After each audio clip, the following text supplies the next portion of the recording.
करते हुए विवादास्पद बयान दे दिया। उन्होंने कह दिया कि पुलिस को 24 घंटे के लिए हटा देते हैं और उसके बाद देख लेते हैं किसमें कितना दम है। दरअसल महाराष्ट्र में गणेश विसर्जन के दौरान जुलूस पर पत्थरबाजी से उबाल उठा, जिससे नाराज एमएलए नीतीश राणे ने विवादास्पद बयान दे दिया। कहा पुलिस को कुछ देर के लिए हटाते हैं और फिर देखते हैं किसमें ज्यादा ताकत है। ह्यांच्या धमक्याला भीक देणारे आम्ही लोक आहोत का? ह्याच्यातले कुठले तर आम्ही सांगतो या चला या पोलिसांना 1 दिवसाची सुट्टी मी देतो, तुम्ही तुमची ताकद दाखवा आणि हिंदू म्हणून आम्ही आमची ताकद दाखवायला मैदानामध्ये येतो। और अब नीतीश राणे के इस बयान पर शिवसेना उद्धव गुट ने हमला बोला और इस बयान की तुलना अकबरुद्दीन ओवैसी के बयान से करती। जो भाषा एमआईएम के विधायक अकबरुद्दीन ओवैसी बोल रहे हैं कि कुछ घंटों के लिए पुलिस को हटा दो फिर हम दिखाते हैं, वही भाषा भारतीय जनता पार्टी के विधायक नीतीश राणे बोल रहे हैं कि 24 घंटे के लिए पुलिस को हटा दो फिर हम दिखाते हैं। इसका मतलब ये दोनों ही पार्टियों के नेता एक दूसरे के ए और बी टीम हैं। इन लोगों ने तय कर लिया है कि आइए दंगा फसाद करवाते हैं, नफरत फैलाते हैं, सांप्रदायिक दंगे करवाते हैं, हिंसा करवाते हैं। ये लोग चुनाव जीतने के लिए किसी भी हद पर जा सकते हैं। अब नीतीश राणे के बयान पर सियासी बवाल बढ़ता जा रहा है। एआईएमआईएम के वारिस पठान ने कहा कि अगर यही बात मैंने कही होती तो मैं जेल में होता। देखिए के भौंकने से शेरों को फर्क नहीं पड़ता, इनको आदत हो गई है। आए दिन इस तरह की अनाप शनाप बकवासबाजी करते रहते हैं। मैं पहले से कह रहा हूं, आज फिर बोल रहा हूं, ये भाजपा महाराष्ट्र के चुनाव के पहले महाराष्ट्र राज्य का वातावरण खराब करना चाहती है। ये दंगा फसाद चाहती है, ये चाहती है किसी भी तरह से सांप्रदायिक तनाव पैदा करे। यही राणे पिछली बार भी कहा था, मुसलमानों को मस्जिद में घुस घुस के मारेंगे, चुन चुन के मारेंगे। आजा बेटा, बैठे आजा, मस्जिद में आएगा, 2 टांग पे जाएगा तो स्ट्रेचर पे ही तू। डरते नहीं है, हम चूड़िया पहन के नहीं बैठे, हम तुम कायदे कानून का पालन करते हैं, इसके लिए खामोश बैठे।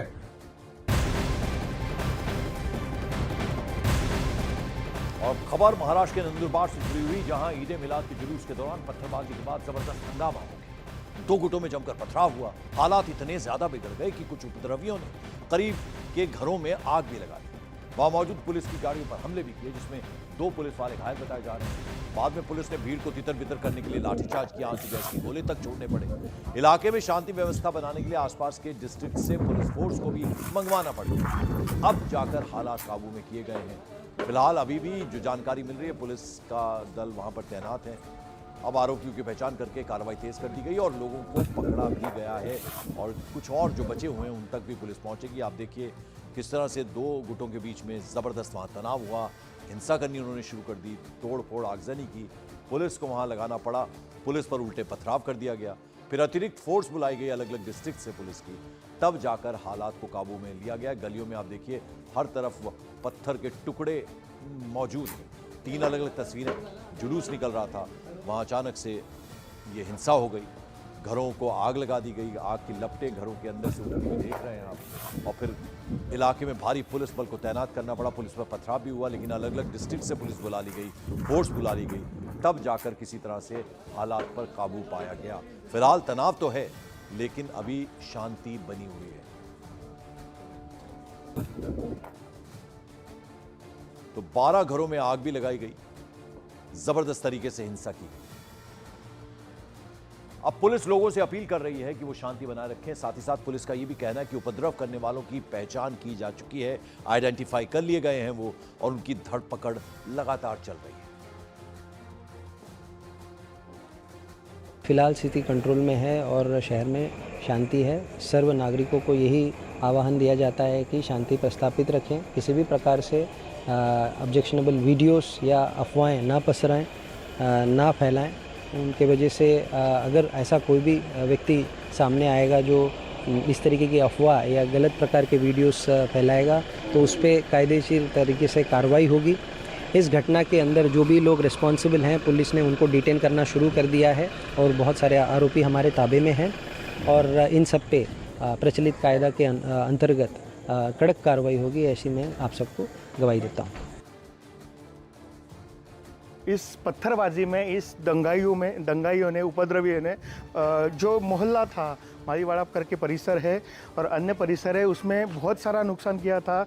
बहुत सारे घरों की जो है तोड़फोड़ हुई है, पथरावबाजी घरों पर हुई है, सामानों का नुकसान है जो हुआ है। ऐसे जो व्हीकल्स है, जैसे ऑटो रिक्शा है, उसकी शीशे तोड़े गए। ऐसे बहुत सारे व्हीकल्स है इस परिसर में जिनका बहुत सारा नुकसान हुआ है। और आज सुबह से इसके बाद प्रशासन ने कल रात को देर रात तक इस जो उत्तर महाराष्ट्र के आईजी है, उन्होंने ये इस सब जिलाधिकारी और आईजी इन्होंने ये सब परिस्थिति की देखा, उसकी पाहनी की और उसके बाद रात को जो संचार बंदी है वो लागू नहीं की। उसके बाद आज जो जनजीवन है वो पूर्व पथ पर आते हुए दिखाई दे रहा था। कल इसी रास्ते पे बहुत सारी पथरावबाजी हुई थी और ये पथरावबाजी के बाद आज ये जो मोहल्ला है, यहाँ का जो संचार बंदी न लागू करने की वजह से यहाँ के लोग हैं वो बाहर निकल रहे हैं।